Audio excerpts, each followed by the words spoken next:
fierul în inimă și bag butul în sânge. M-am născut cu zarul în mână, nimeni nu mă învinge. Sunt respectat de toată lumea că fac bani grămadă.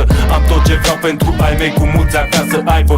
Fetița mea prințesă, nevastă mea regină. De-aia lumea se oftică, de-aia lumea împacă pică.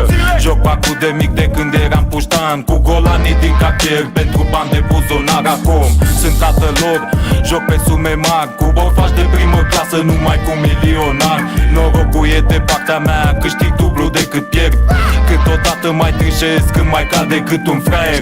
Viața e cazarul, se rostogolește. Cine e mai slab, ăla se pârlește. Ce-am avut, am pierdut. Ce-am avut, am pierdut. Mi-a plăcut să joc barbut. Mi-a plăcut să joc barbut. Acum stau și mă gândesc. Acum stau și mă gândesc. De ce toți mă ocolesc? De ce